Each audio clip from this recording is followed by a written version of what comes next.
Hai guys, Assalamualaikum. Kita dari kelompok 6 ingin membahas apa sih? Tentang kekerasan dalam rumah tangga dan anak. Mata kuliahnya Kapita Selekta Hukum. Dengan dosen pengampu Ibu Surya SHM Hum. Yang beranggotakan 3 orang. Saya Anissa Sri Maharani. saya Titan Sukmawardana. Saya Susilawati. Kalian mau tahu pembahasannya? Mari kita lihat. Cekidot. Nyadar gak sih kita udah semester 7?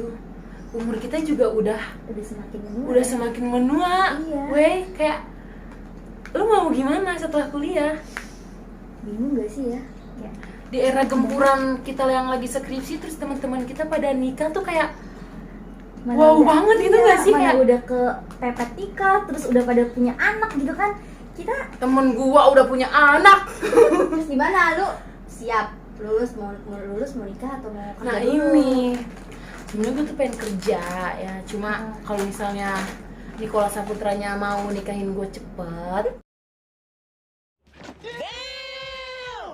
ya gue mah nggak apa-apa gitu loh, kayak gue mah masrah aja kalau misalnya jodoh. Tapi nyadar nggak sih Indonesia tuh kasus apa perceraian tuh meningkat? Karena COVID ini ya. Iya kan? kita semakin takut gitu ya. Iya. Iya, bukan semakin takut untuk membina rumah tangganya ya, cuma kan kayak dilihat yang dari yang udah sih kok perceraian makin kesini makin kesana gitu loh. Kok Kasus perceraian di Indonesia itu salah satunya penyebabnya itu karena KDRT, bukan sih? kayaknya sih di tahun 2021 nih ya, setelah after Covid kan, kayaknya sih yang marak sih KDRT ya. Ya soalnya tuh Komnas Anti Kekerasan Terhadap Perempuan mencatat sebanyak 338 kasus di tahun 2021. Dan Badan Peradilan Agama juga mencatat demikian dong. Kayak Kayak itu tinggi banget gak sih dari tahun ke tahun. Tahun 2020 aja menurut Wakil Ketua Komnas Perempuan aja itu tercatat udah 226.000 kasusnya. Dan setelah pandemi, kenapa kasusnya tuh makin meningkat gitu? Sebanyak 338.000 kasus di Indonesia. Dan kebanyakan korbannya itu perempuan dong.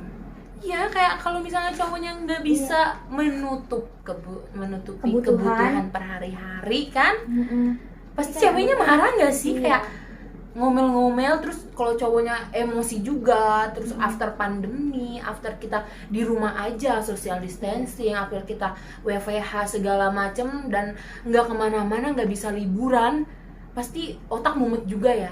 Emosi kan terpancing lebih cepat dari biasanya. Kalian tahu nggak sih sebenarnya definisi dari KDRT tersebut itu apa?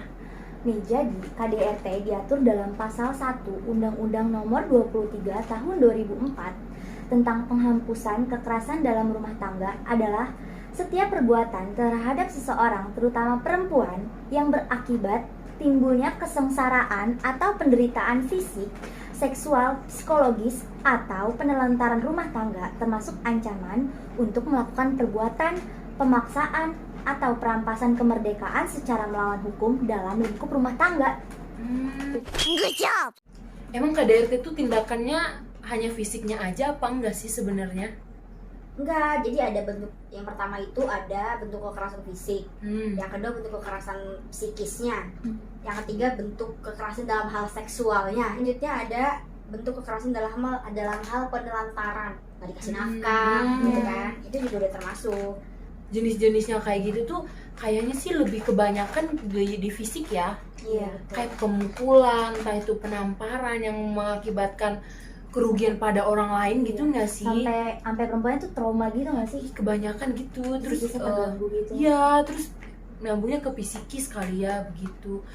Tapi sebenarnya tuh kekerasan fisik tuh kayak gimana sih bentuknya? Kekerasan fisik itu diatur dalam pasal 6 Undang-Undang KDRT, menjelaskan bahwa perbuatan yang mengakibatkan rasa sakit, jatuh sakit atau luka berat. Misalnya menendang, mendorong, memukul, menjambak, melempar benda dan lain sebagainya, itu udah termasuk kekerasan fisik. Kalau psikis gimana sih? Kalau kekerasan psikis itu diatur dalam pasal 7 Undang-Undang KDRT adalah perbuatan yang mengakibatkan ketakutan, hilangnya rasa percaya diri, hilangnya kemampuan untuk bertindak, rasa atau tidak berdaya, atau penderitaan psikis berat pada seseorang. Sedangkan kalau bentuk kekerasan dalam hal seksual itu diatur dalam pasal 8 Undang-Undang KDRT. Kok bisa ya kekerasan dalam rumah tangga di Indonesia tuh meningkat? Apa aja sih penyebabnya, lo tau nggak sih? Yang pasti sih yang pertama karena faktor ekonomi. Oh itu jelas after Jelas pandemi ya. dong. Jadi tuh kalau faktor ekonomi dikarenakan pekerjaan pelaku yang sebagian besar buruh yang mana upah buruh masih cukup rendah di Indonesia ini ya. Sehingga secara langsung juga akan berdampak pada kesejahteraan rumah tangga.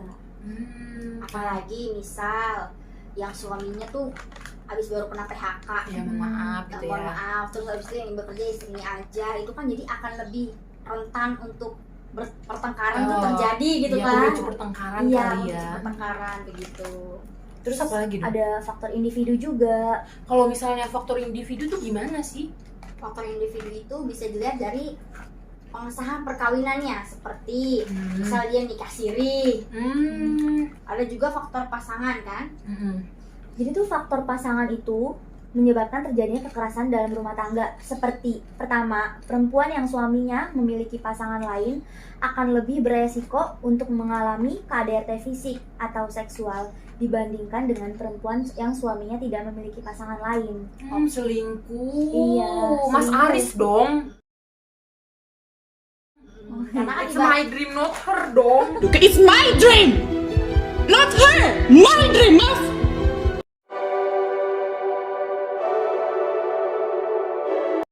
karena ibaratnya gini ya, kalau misalkan si laki-laki ini Iya.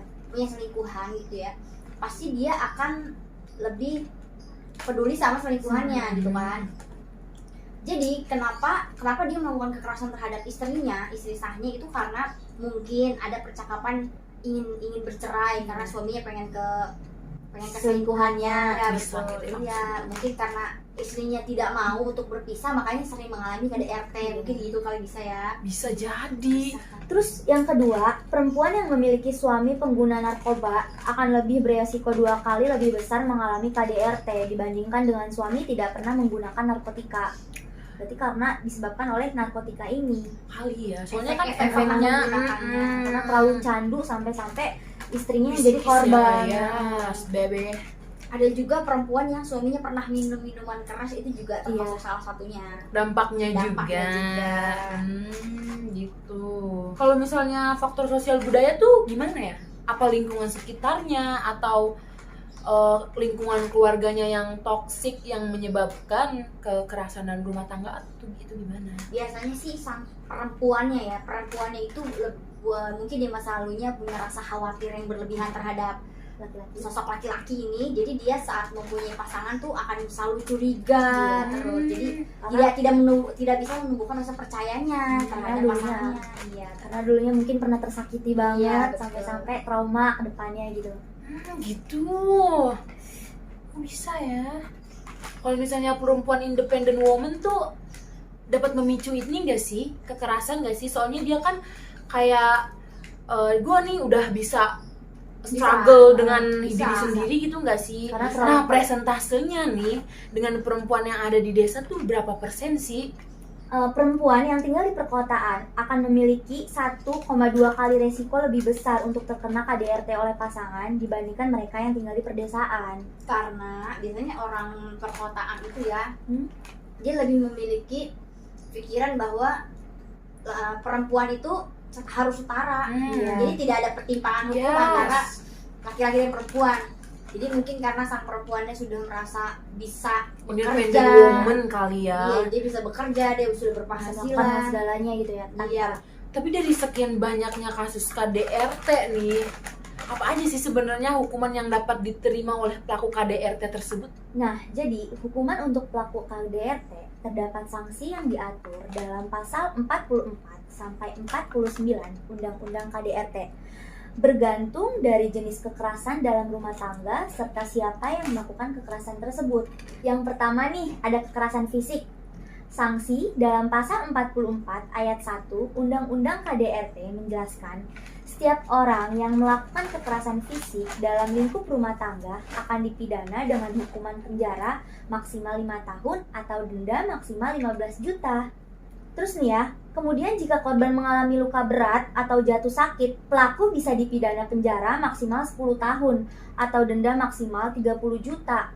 Tapi, korban yang meninggal karena kekerasan tersebut bisa dipidana juga penjara maksimal 15 tahun atau denda maksimal 45 juta. Good job. Emang hukumannya hanya kekerasan fisik aja? Ada juga kekerasan psikis namanya. Sanksinya itu ada di pasal 45 Undang-Undang KDRT, yaitu setiap orang yang melakukan kekerasan psikis akan dipidana penjara paling lama 3 tahun atau denda paling banyak 9 juta. Kemudian, jika dilakukan oleh suami pada istri atau sebaliknya namun tidak menyebabkan penyakit, itu dipenjaranya paling lama 4 bulan, dendanya maksimal itu 3 juta. Terus selain ada kekerasan psikis, juga ada kekerasan seksual nih. Nah, sanksi di pasal 46 Undang-Undang KDRT, pelaku perbuatan kekerasan seksual akan dipidana penjara paling lama 12 tahun atau denda paling banyak 36 juta. Sebenarnya saksi pidananya banyak banget ya, Say. Dan tinggi banget gitu loh hukumannya ya. Tapi kenapa masih banyak orang yang melakukan KDRT? Bingung gak sih? Padahal di dalam rumah tangga kan janji awal menikah itu harus yang Sakinah, mawaddah warahmah. warahmah. Anak juga kena dampaknya gak sih? Iya. Jadi nggak cuma bapak atau ibunya aja yang kena, anaknya juga Kena dong, Heeh. kan dia kan satu lingkungan, Iya. satu lingkungan hidup dan satu rumah, pasti otomatis iya, kena bisa dampaknya menularkan, dong. walaupun dia mungkin tidak mengalami kekerasan fisik ataupun yang Hmm. lain, tapi kan mungkin dia pernah mendengar kata-kata yang mungkin tidak seharusnya diucapkan, itu Terus pernah juga- melihat juga, Ya, ini misalkan juga bisa ibu bapaknya menyebabkan- berantem gitu kan. itu juga bisa menyebabkan kondisi kejiwaannya mungkin Iya. kena gitu. Terus Maksudnya? apa sih dampak yang dialami oleh istri dan anak dari korban KDRT ini?